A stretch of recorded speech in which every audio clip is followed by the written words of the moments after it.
Hey, everybody, welcome back. This is Camille Essig. I am host of the Speaker Podcast. This is the podcast where innovators and critics connect. What I need you to do right now is hit that notification bell and subscribe. Follow us. I am on Facebook at the Speaker Podcast. I'm on Instagram at Camille.Essig. And y'all, my website is out there. It's available. You can also email me at CamilleEssig.com. And we also have new digital merchandise on my website at CamilleEssig.com. And we're on YouTube. With that being said, we are having a whole reunion right here. If you've been rocking with me since the beginning of the Speaker Up podcast, you may remember this couple from my streaming days when I was just streaming only, not doing the live. So Gil and Renee, they're back, but this is their first time live with me on the Speaker podcast and not just on the.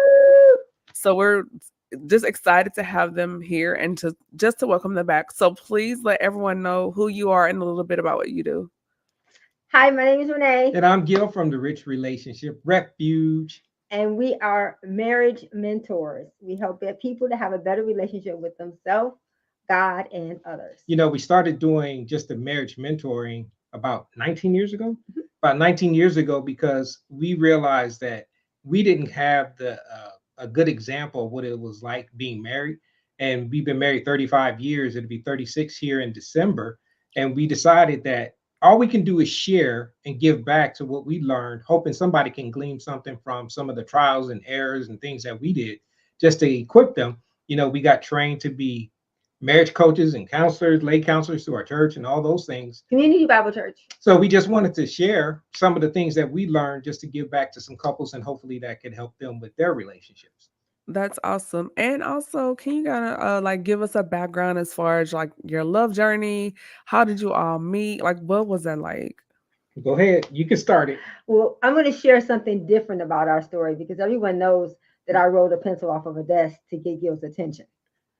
And so I would like to share one of the things about when we met that summer. We met at a summer job in Detroit. I rolled a pencil off the desk to get his attention, and he responded. But the thing that I think that we've never shared before was So how old were you when this happened? Because you're saying that's like, were you at school, were you at work? Like 14 and 15. 14 and 15 in a summer youth program. Oh, wow. Yeah, so we we were just kids basically. Yeah. You know, so those who are out there who say, you know, young love don't last, we don't know about that. I think it depends on. I don't think it's just the age. I think it's how well you know each other and how well you know yourselves.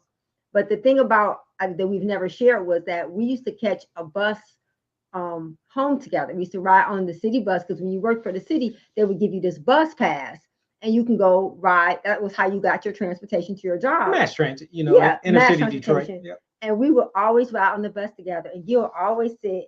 He would hold my hand, and we would talk to each other. And at 14. Yeah, 14, 15. Yep, she was 14, I was 15.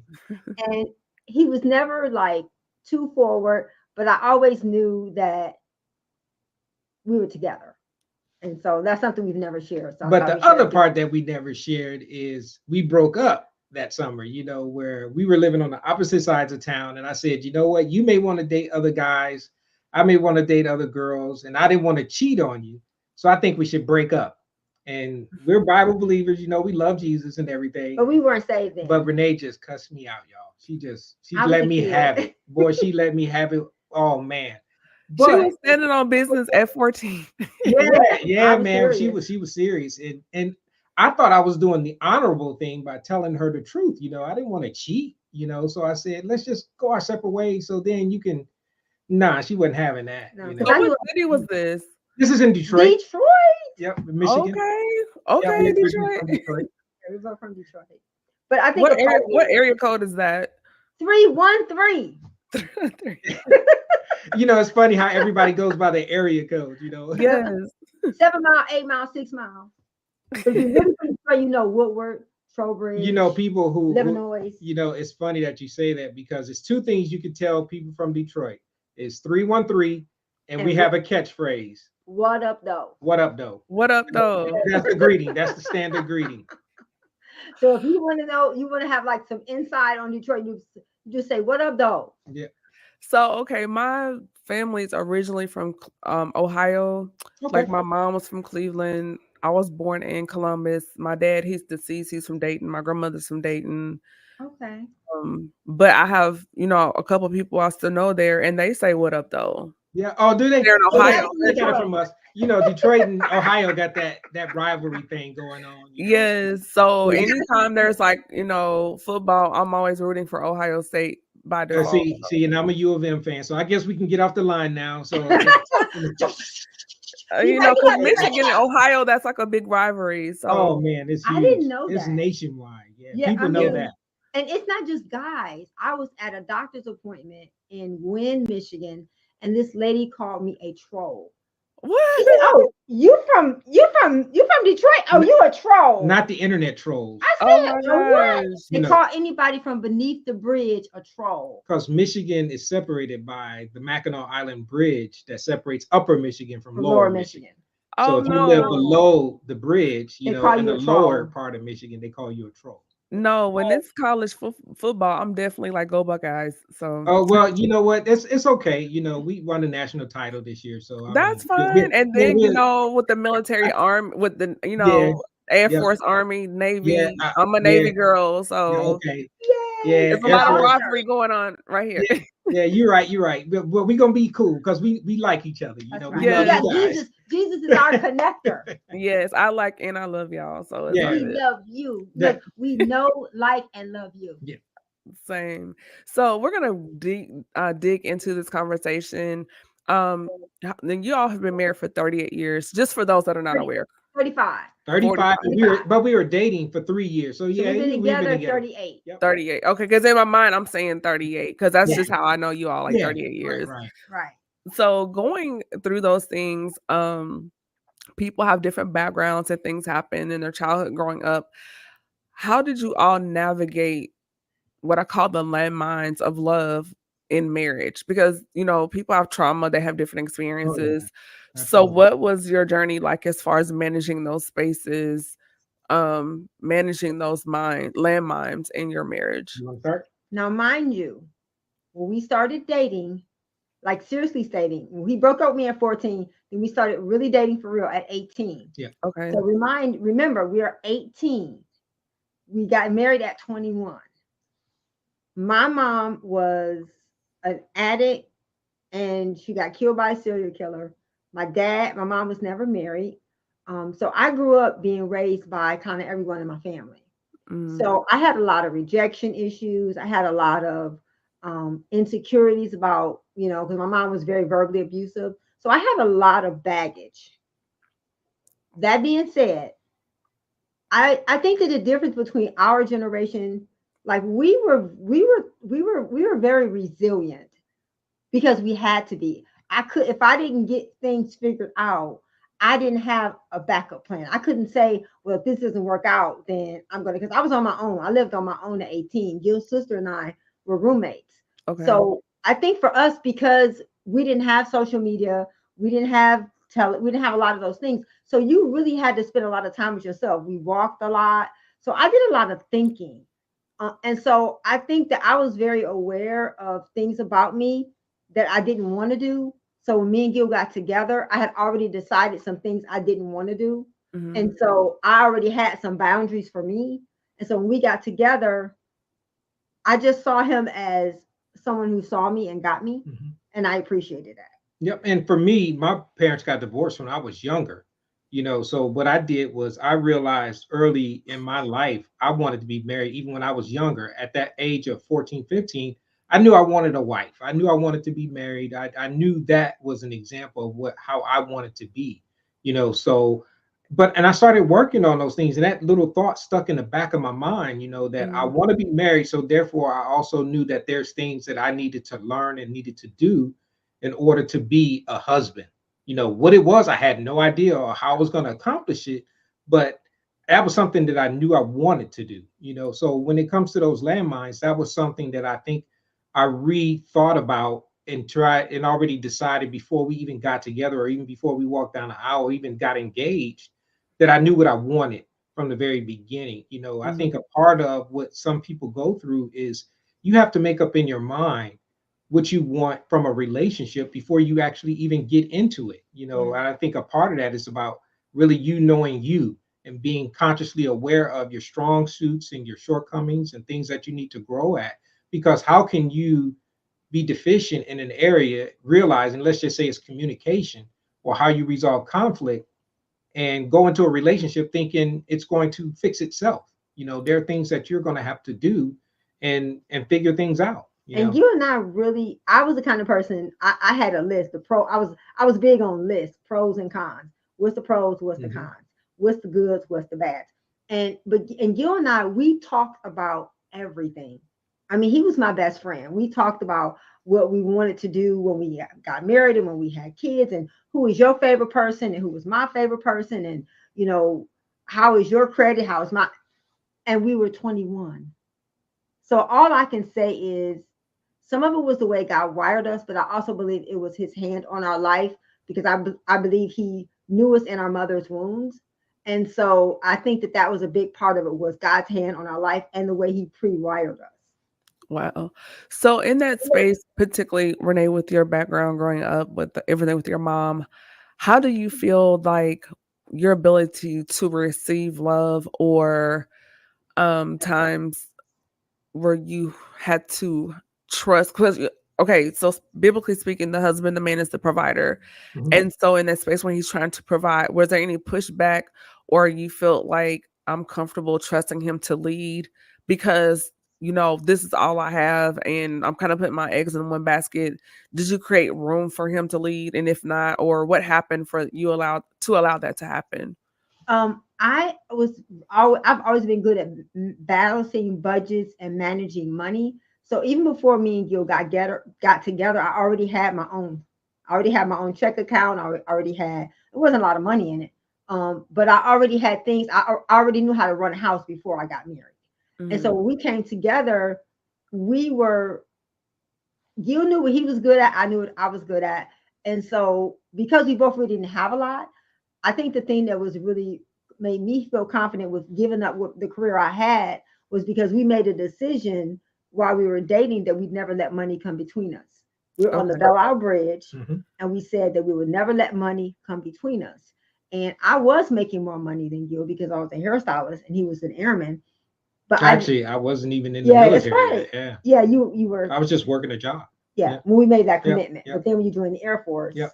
And so I think that because we were both so young, we didn't really have a lot. We were broke. There was really no pushback because it wasn't like I was really giving up a whole lot. And I think even from the environment that Renee kind of grew in, she had strong women examples in her life as far as being very, dominant, but also there was no husbands around or anything like that. And so she was very independent already, even from raising her siblings and things like that. So she really over the time had to start relinquishing, not that she pushed back as far as like me being the head of the house and we used to fight about who's going to do what.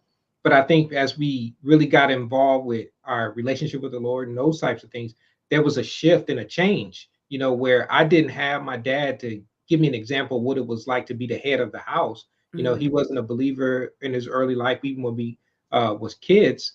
But later on, I realized that there was just some things that I was going to have to step up and do as being the head of the house. And Renee has always been easy to relinquish some of the rights and responsibilities that I felt I should take on as the head, of being that household leader.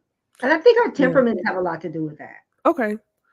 I think that a lot of it is temperament. I do have a strong personality, but I also respected Gil a lot and I admired him. So it was never really a struggle, except, women, we pray, we want him to be the lead. We want him to be the lead until he tells you no.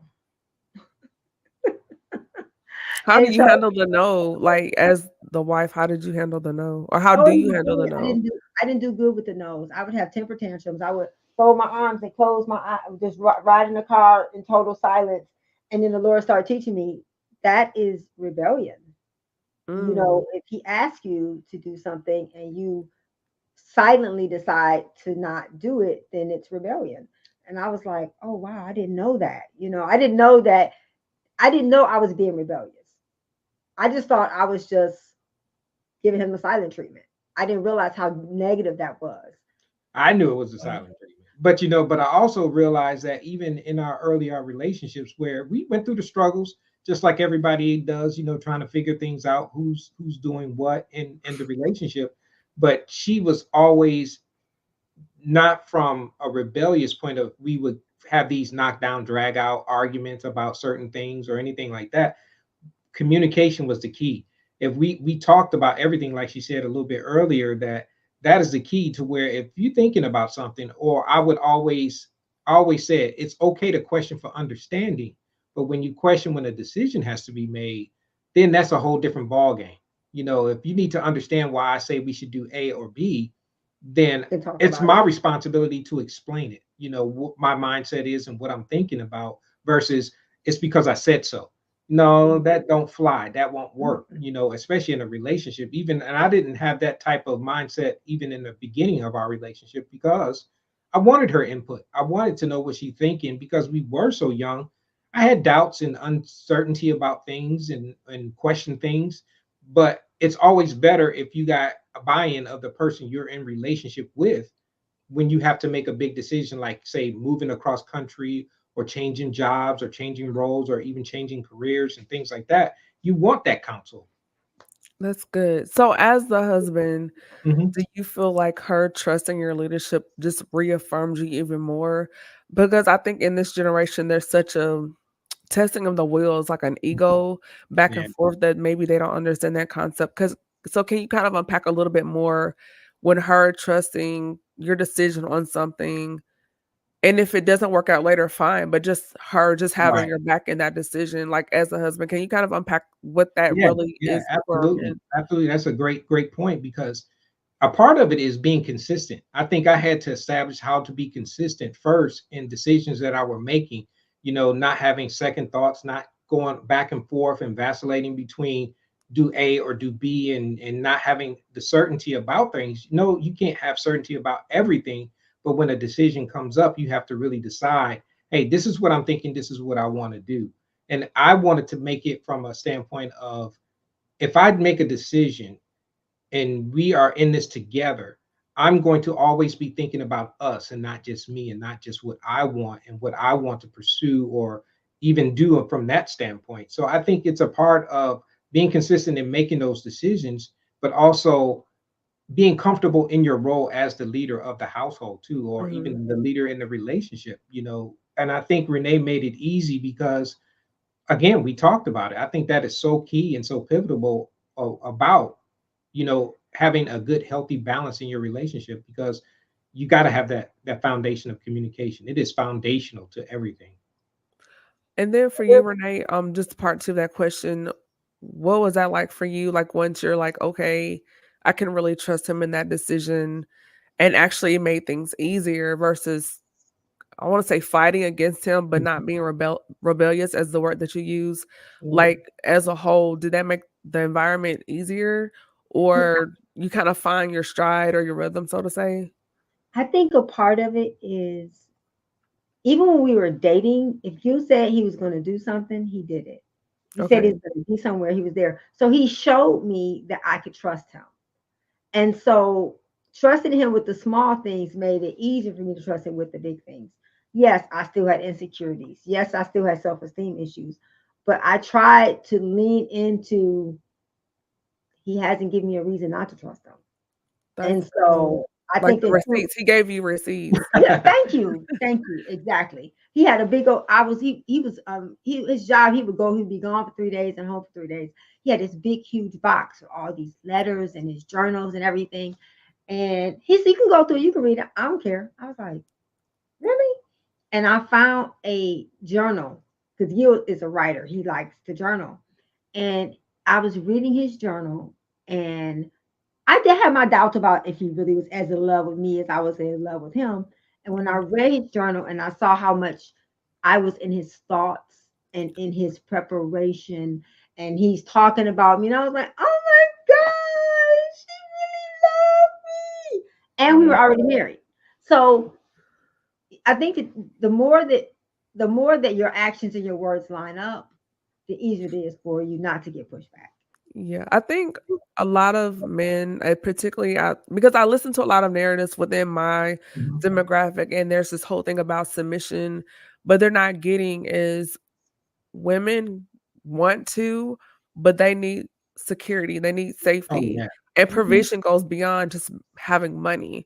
meaning Yeah. you need to provide a space that is emotionally safe, Mhm. psychologically safe, spiritually safe, and like you said, being consistent. And in Yes. those things, it makes it easier for a woman to submit or follow the man's lead, and not as a um Author- dogmatic, yeah. Right. Authoritarian type. Right. yeah, macho or misogynistic, misogyny or Yeah. mentality, but actually in a healthy, spiritually, emotionally safe place that once the man provides that space, then the woman can, as we say, Yeah. walk in her feminine energy more as she should and not have all this other stress. Um, and on the woman's part, when we see a man not being consistent, we get tight, you know, Yeah. Mhm. and in the back of our mind, we have like, okay, just in case, we start going into break glass in case of emergency mode, Right. because You start he is, planning your exit. yes, I think about even the from egress guys. is real. Yeah, yeah, absolutely. And I think over time, if guys start thinking about with the mindset of it's me first, Mm, I should be leading the tone. I should be setting the tone, not just even if you're in a dating environment, that doesn't mean you have to plan every date or anything like that. But you should be taking the lead in those kind of roles and those responsibilities. Not that you dictate, like you said, from a dictatorial type of position, but for one that you're saying, hey, babe, this is what I'm thinking about. What do you think about this? Hey, how about we do this or do that? So when you come with that mindset, and let her know you are a safe place and I'm there to serve Renee first. I'm putting myself second. We always tell our couples, if you are not ready to put this person ahead of yourself in every area of your life, don't get married. Mhm. Continue to date until you are ready to make that change or that shift in your mindset. Because if not, you're going to always think about break glass in case of emergency, because I have to always look out for myself. I have to Mhm. always be thinking, does this person really have my back? Does this person really there for me? Yeah. When the rubber meets the road, you want to know that this person is going to be with you regardless of how the situation goes. that's really good. And then in that space where there is trust, there is provision, there is submission, and you're beginning to find this rhythm, did at any point did her past, like with her mom and things, did that scare you away? Because again, speaking to my generation, because that is Right. primarily my audience, any signs of any little thing, if it's not a perfect, Oh yeah. boxy relationship, it's like, oh, I'm out. But everyone has something. Oh So yeah. Yeah. did you just come to the fact like, okay, I love this person? Because we all have baggage. It's just a matter as far as who you're willing to unpack with. Was that the case? Or did you say like this in spite of Oh I yeah. love this person anyway? Absolutely. When you think about it, like you said, everybody is going to have, whether it's childhood traumas or bad experiences or tragedy or Or whatever debt or yeah, all those things extra come into kids. play. You have to make that decision that this person is not the sum total of one experience or one bad situation. Or a chapter of life. Yeah. If you Right. try to lump this person in on one bad decision or one mistake that they made and decide, oh, I'm out, then you're going to be alone. you Mhm. know Mhm. and one of the things that we talked about earlier is we talked about everything. I knew her whole history. I knew her baggage. I knew her childhood issues. I knew the things that would happen to her in her past, and I met her family. So you don't have to tell me that you have dysfunctional in your family. It's obvious when you're around people, you see it. Oh, But I don't make that my focus. I think when people tend to make that the focus, all the negative and all the bad, you totally dismiss the good, Yeah. because it's easy to see the bad things in everybody. But it takes you a lot more effort to say, you know what, in spite of, I'm going to be there. Yeah. And we're not talking about if you're being abused or if you're being mistreated or if you're being lied to. We're talking about give people the space to be human and you be human. And so we always say, let's be broken together. Nobody is going to come. And my godmother should always say, men are like a plate of cookies and all of them got a bite mark in it. You just got to decide how big of a bite out of the cookie you willing to live with. Oh, that's good. Because if we think that everybody, you're going to looking for that perfect cookie, it doesn't exist. There is Yeah. no perfect Yeah. person. There is nobody that is going to be have high emotional intelligence, high credit score, low fat body fat, high. It's I think that some of it is just unrealistic, and I think sometimes the younger generation says that our generation we didn't have standards. It's not that we didn't have standards. It's just that the standards were not things that could be bought. You It know, wasn't surface or it was materialistic. I character. think a I lot look of it for now is character. social media based as well Oh too. yeah. Yeah, So, Yeah, um, definitely. Because you're looking at people's snapshot. You're looking at one moment in time as whatever they decide to post. And if you think that is the sum total of who they are, you're sorely deceived. yeah. mm, that's really good.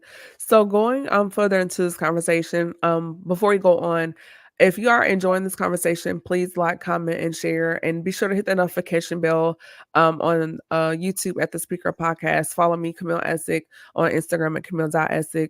As we get into the next part of this conversation, Gil Renee, we see a lot of things that have gone on through since the pandemic. A lot of relationships are falling apart, Mhm. or what I call lazy relationships because of technology, where it's a lot of texting. There's not a lot of phone conversation. It's just texting pages, and it's like, why not pick up the phone? Why not Say that schedule again. things? People back. And it's like, but you want this amazing, healthy, connected relationship, but from a communication standpoint, even an effort standpoint, with the dating, courting process, it's lazy. It's Right. effortless. There's no we have a lot of men now that want to be catered to. And I'm like, Mhm. I'm not catered to a grown man. Right. Like, I guess I'm old school, and I just believe, and not totally old school in some ways, but more old school with some progressive thoughts. But it's just Mhm. like, I was just raised, you don't chase a man, don't be all up in a Yeah. man's face. Yeah. Yeah. That's just the southern, girl in me. So that's just that's just not who I am. And I Right. know there's some women out here that are shooting their shot. You see women on their knees proposing to men, and and Yeah, that's so it's just like yeah. weeding out all this foolishness. Like, where is the true line when it comes to effort and communication and Mhm. pursuit in a relationship? Yeah. One of the things that I don't know, I think I may have told you this. Something the Lord was telling me was, if our relationship is my responsibility, then I should be by myself. Oh, say that Our re- again for the people in the back. if our relationship is only my responsibility, then I should be by myself. Mm, One of the things about Gil, it was always both of us working towards pursuing each other. He called me, I call him. He's playing stuff, I plan stuff. It was always, there was always reciprocity. And at the time I was too young, I didn't know that. But as I've gotten older, I start to look at the relationships where I'm doing everything.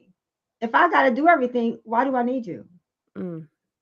So I think that people need to understand that when you say that you want a relationship with someone, you can't be lazy. You can't rely on social media only. You can't rely on texting, because to me, my whole thing is, if it's longer than an inch, that's a phone call.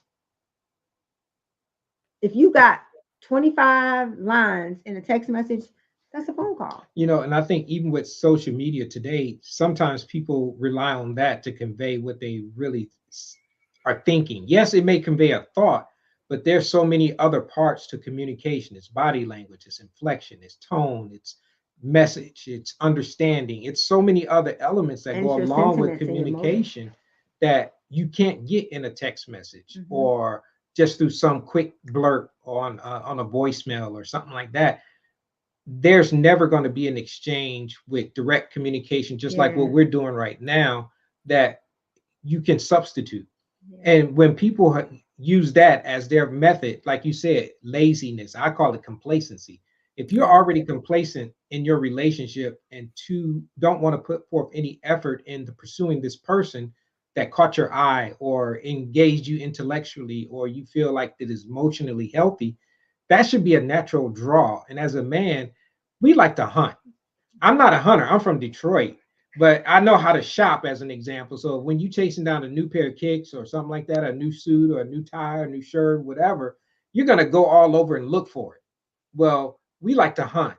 And when women, I think, sometimes make it too easy, that's a part of where that complacency comes in to Mm, where all of a sudden I don't have to try as hard. If I know I got X amount of women gonna propose to me, like you mentioned earlier, or engage with me, they get lazy. And I, just like you said, I've seen that whether you look at it on a feed or even just see it in natural life, because I'm around, that demographic of, I would say, 18 to 30 in my yeah, daily life in a work environment on a military base. So I see it right. every day, Yeah, that's crazy. And something that you said, and I would love for both of you all to interject in this thought. When you're just being lazy or complacent and there's just the texting and you don't have the physical presence, you don't have the Mhm. inflection, you don't have the body language, it desensitizes your discernment to when they lie. Mm. Because if you're talking and physically engaging with somebody every day and they're always communicating with you in a certain way, the moment they deviate, Yep. you pick Red up on it flag. immediately. Yep. Red Mhm. flag. Yeah. I agree. We're military, so we've had times where before FaceTime and before texting, where we literally had to write letters to each other. And Snail so, mail. yeah, we had to send Snail mail. mail, and Yeah. I still have my letters. Have a box of letters. Um, I think that the more you're able to communicate your thoughts in writing, not in a text, but in letters and in journaling, I think you know what you want and need, and so that way it comes across to the other person. Because when Mm, you write something down, some thought has to go into that. So I think that because people don't do the face to face and they don't spend time together, and because people just do these little bitty short little like blurbs, I think that it is like you said, your discernment does become dull because you don't know their body language. You can't look at their face. That's what I always say. Send me when people say, "Oh, I'm dating so and so," I'm like, send me their picture. I want to look at right. their eyes. Man, that's the second time I've heard that in the last like 2 weeks. Send me a picture. I want to look at Somebody their was eyes. like, it's in their eyes. It is. It's always in their eyes. Right. Right. There is a darkness that you can see in people's eyes, and it's for real, and it makes me sad. And I think sometimes you can't ignore, you made a good point that if we've been dating and all of a sudden I deviate from my normal pattern, that should be an indicator. That should be a yellow light. That should be something that you bring up as a point of engagement or point of conversation. Like, hey, is everything okay? What's going on? This is Mhm. something that I noticed. Not in an accusatory manner, but just saying, Like hey, you this checking is in. something that I see. Is everything okay? Not necessarily with you, like you did something wrong. You don't have to own that part, but just saying that, hey, I'm watching our relationship enough to know that when something is different, I'm going to point it out. And it's up to us to decide that, hey, this is requires more investigation. This requires us to dig deeper into this as a couple, as two individuals that's deciding, hey, dating is preparation for marriage. So if you're dating someone, you should be screening them just like you trying to get that Fortune 500 job as a new career. You should be screening them like you getting hired. Not that it's a job interview, but you should be having that same type of mindset that I'm preparing to spend the rest of my life with this person. So I need to really dig in and really learn this person and learn their language and their mannerisms and their inflections and all the things that are important in establishing good, healthy communication. That's good because you do want to be with someone that can weather the storm with you because things in Oh life God, will happen. As we say, life will life. yeah, And the life be first life. time, it thunders or storm comes and they're like, "Oh, I'm out." It's like Yeah, so you do want to, kind of vet that person, as you said, um, like you would for a Fortune 500 company, yeah. because You got to life be is going to resilient. happen.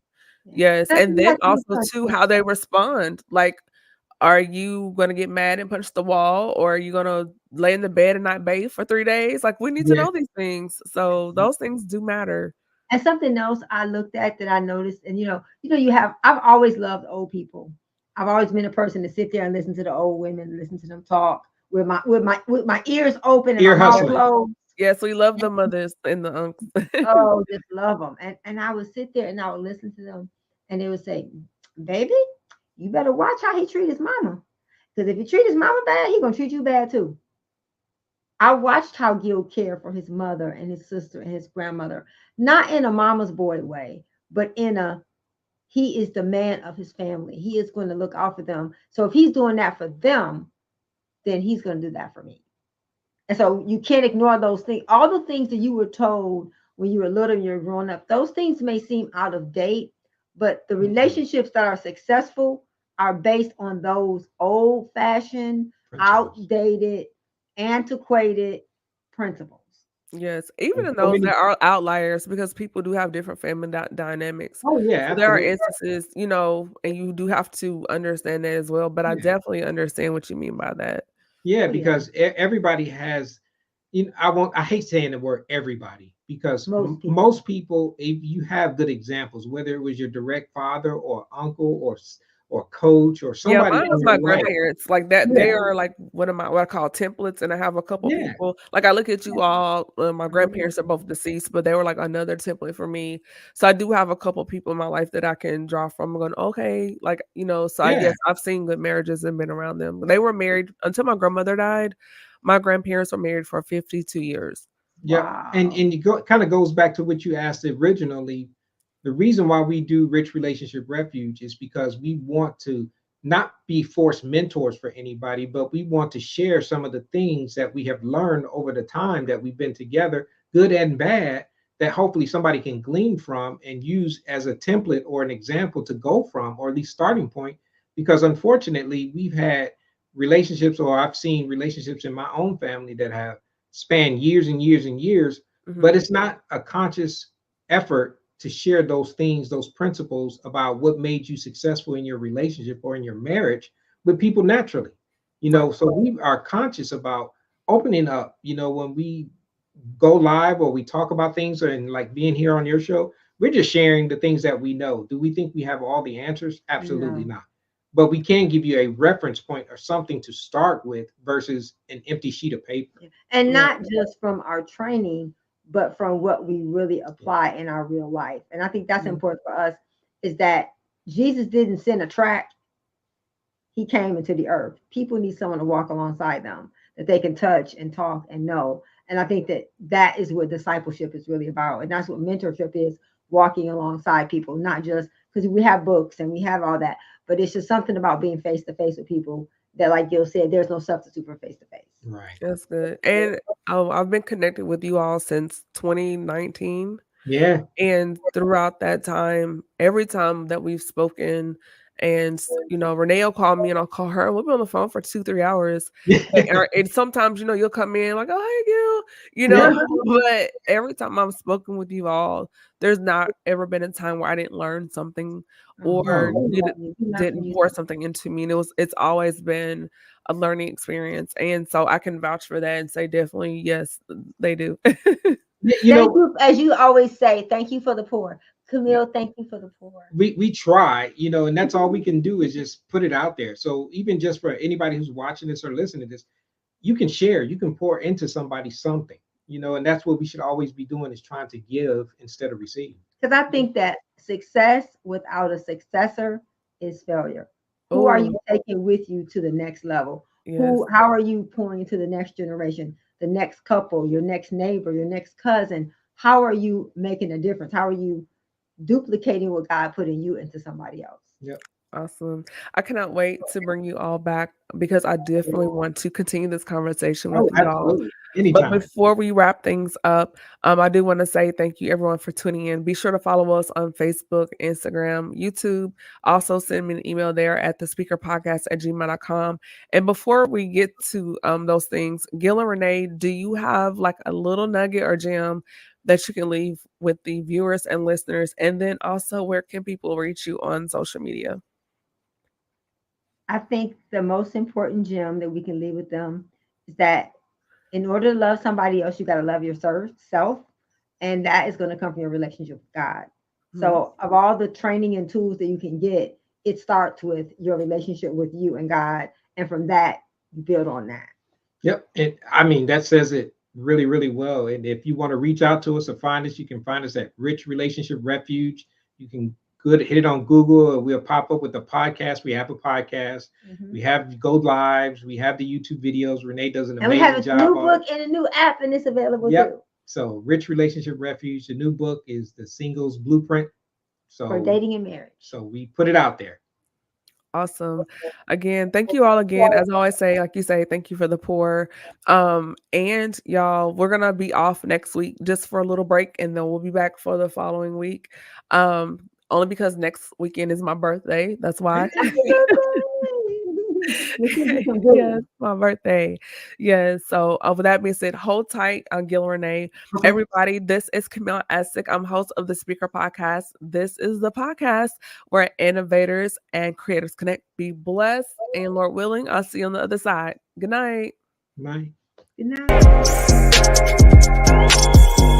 night.